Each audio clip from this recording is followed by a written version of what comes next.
回の縛りプレイはどんな感じになるの？ローレシア王子一人旅で攻撃系の呪文使用禁止と防具を一切装備していけない縛りプレイになるのだ。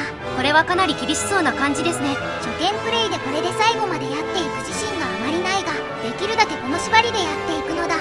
どうやってもできない場合は縛りを一部解除することもあるかもしれないのでご了承ください。それではゲームスタートなのだ。ドラクエ2ゲームスタートです。冒険の書を作って始めるのだ。名前は脳筋王子にするのだ。ものすごく変な名前ですね。脳筋でひたすら腕力で殴るだけなのだ。難易度は当然茨の道ですね。普通の難易度だと物足りないのだ。今回はストーリー部分は省略しますのでご了承ください。ムーンブルクが魔物に襲撃されてその様子を脳筋王子が見に行くというのが冒頭のストーリーなのだ。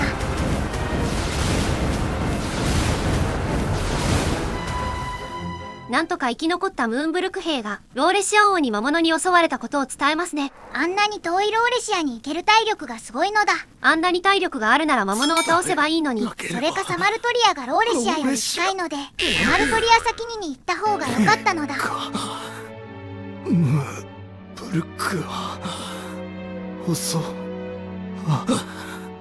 これよりお前は使者としてサマルトリアへ赴き、サマルトリア王に事態を知らせよ。その後ムーンブルクへ向かい、何が起きたのかその目で確かめるのだ。ということで脳筋王子一人だけで旅立つことになったのだ。かなりスパルタなローレシア王だこと。せめてたくさんのお金や装備、護衛の兵士などサポートしてほしいのだ。ドラクエ2をプレイした人は誰もが思ったのではないでしょうか。では、はい、ここで装備を全部外してすっぽんぽんになるのだ。ドラクエ1に引き続きここですっぽんぽんになります。早速レベル上げしてサマルトリアに向かうのだ。その前に敵と戦ってみます。最初なので楽勝なのだ。早速雑魚敵が出てきましたね。サクッと倒してレベル上げするのだ。難化ダメージがかなり大きいですが、思ったより強いのだ。初戦であっさり死んでしまいますね。初戦でいきなり死んでしまったのだ。気を取り直してレベル上げをするのだ。地道にレベル上げして強くしないとダメですね。最初は弱い魔物を倒して経験値を稼ぐのだ。薬草を大量に購入してこまめに HP を回復しますね。よ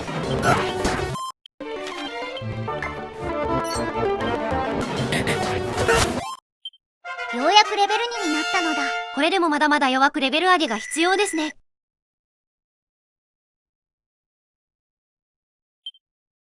スライムでも倒すのに苦労するのだ。スライムでも10前後のダメージを受けますね。今までスライム倒すのにこんなに苦労したことはなかったのだ。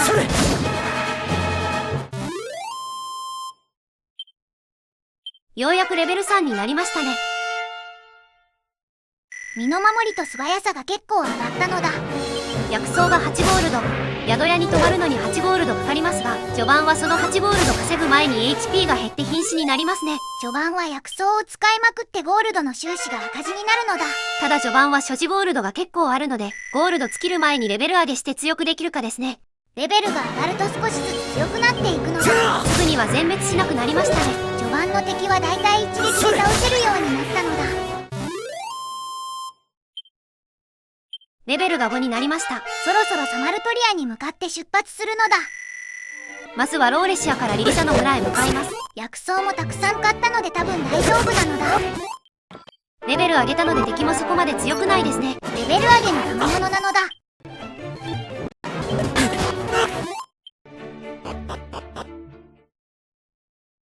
リリサの村に到着ですね。ここを経由してサマルトリアへ向かうのだ。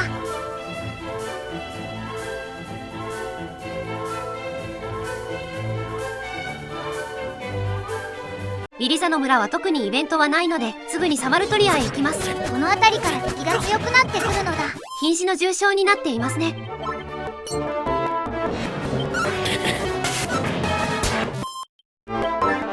薬草を使いまくってサマルトリアに到着したのだ。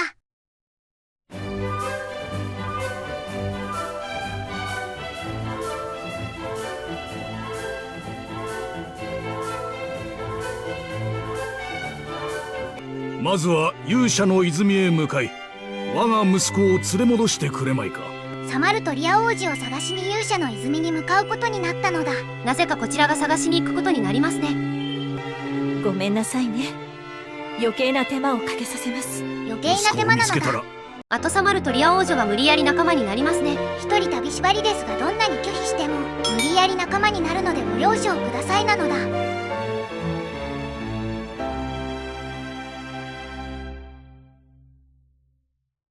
サマルトリア王女は戦闘ではかなり役に立ちますね。お意味で回復をしてくれるのだ。今までのドラクエニだと序盤は単調になりがちだったので、サマルトリア王女が仲間になるのは良い改良点だと思います。サマルトリア王女は面白いキャラなのだ。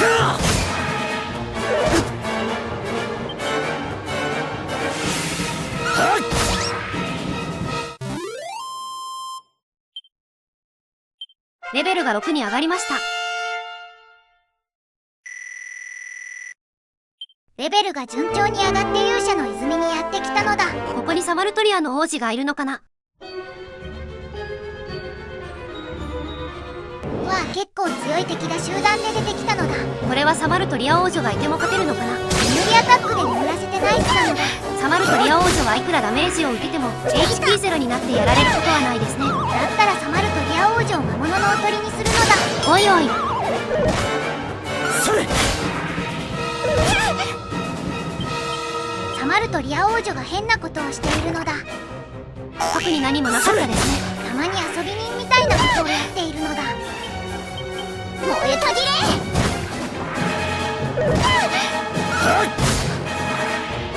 なんとか魔物の集団を倒しましたね。レベルが7に上がったのだ。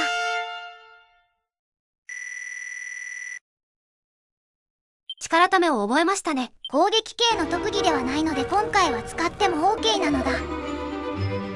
原作をやったことがあるのでサクッと仲間にします。次はローレシアに行くのだ。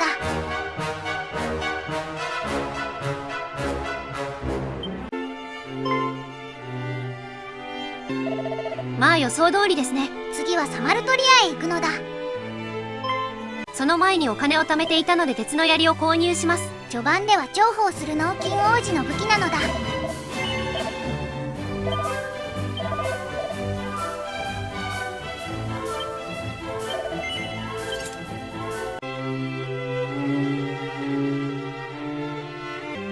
まあどこにいるかわかりますね。次はリリザの村へ行くのだ。リリザの村に奴はいましたね。お、いやー、探しましたよ、ローレシア王子。こっちが散々探したのだ。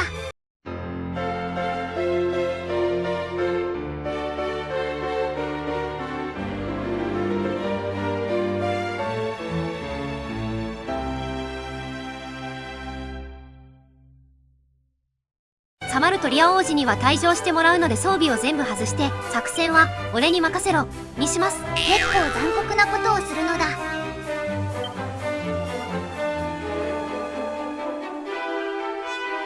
ムーンブルクへ向かうには南西にあるローラの門を抜けねばなりません。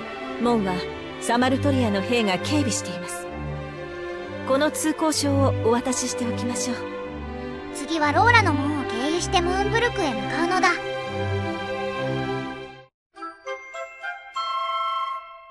残念ながら様子とはお別れになります。結構役に立ったのに残念なのだ。サマルより役に立っていたかも。ローラの門に行くと魔物に襲撃されて湖の洞窟に行くことになるのだ。乾きの壺を手に入れるのが目的ですね。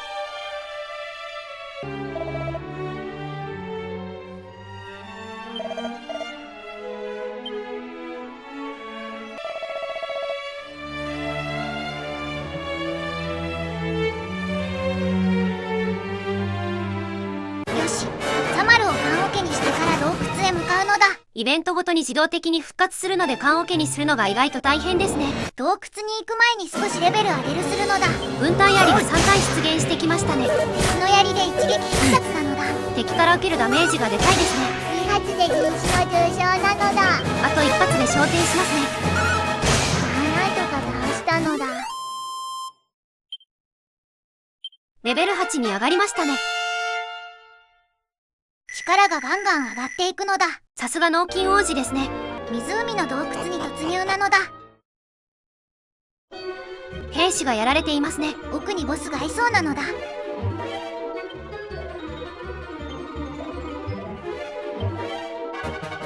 地下2階に回復ポイントがありますね。ここはちょうどいいレベル上げのスポットになるのだ。ここでレベル上げします。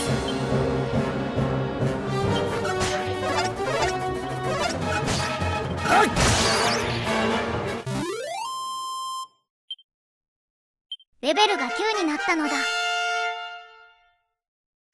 力と身の守りがかなり上がりましたね。レベル9で洞窟の奥にやってきたのだ。果たして洞窟の奥には何があるのかな。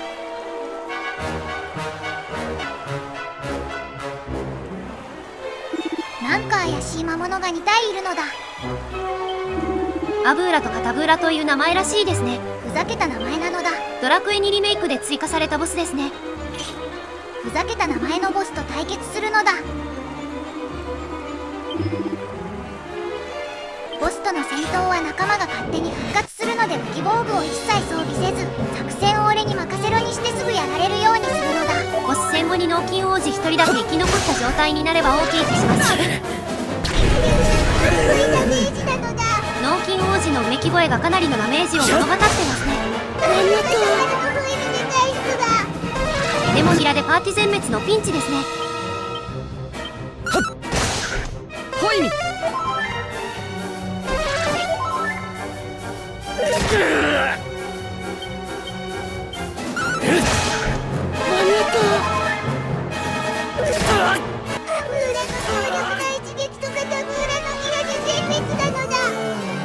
のレベルでは到底太刀打ちできないですね。これはレベル上げしかないのだ。力と身の守りが超上がりますね。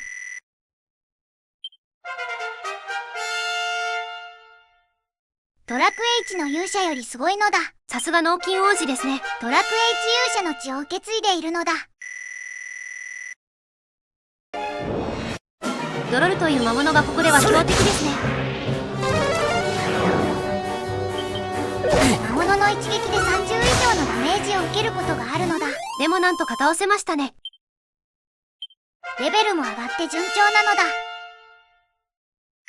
力がものすごく上がりましたね。さすが脳筋勇者なのだ。メトロゴーストもドロルと並んで強敵ですね。一撃の受けるダメージがかなり大きいのだ。あっさり倒せましたね。レベルが14になったのだ。力がものすごい勢いで上がってますね。アブーラとカタブーラに再挑戦するのだ。カタブーラから攻撃しますね。カタブーラがギラやホイミを使っていて厄介なのだ。アブーラは攻撃しかやってこないですね。サマルがやられるまでひたすら攻撃するのだ。サマルをおとりにする作戦ですね。アブーラが様子を見ていてラッキーだったのだ。無理だ。アブーラは脳筋王子にしか攻撃してこないですね。サマルを早く始末してほしいのだ。残酷な脳筋王子ですね。せっかくホイに使ってるのに。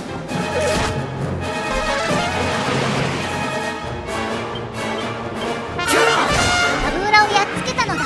これで残りはアブーラだけで楽になりますね。サマルがホイに使えないので薬草で回復するのだ。はアブーラからのダメージが大きいので回復しかできないですね。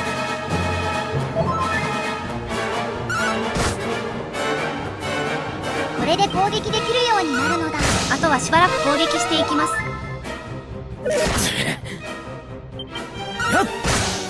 ホイミ。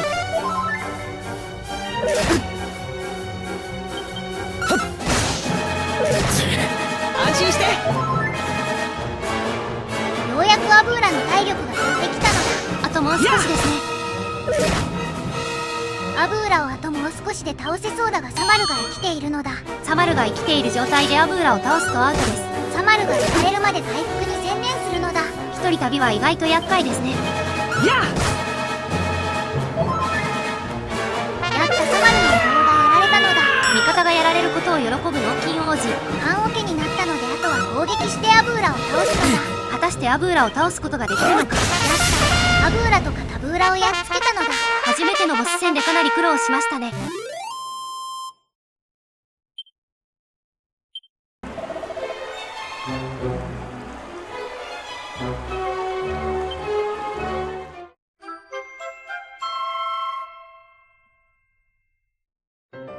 最初のボスを倒したところで今回はここまでにするのだ。最初のボスでもかなり苦労して先が思いやられますね。次回はムーンブルクに行くのだ。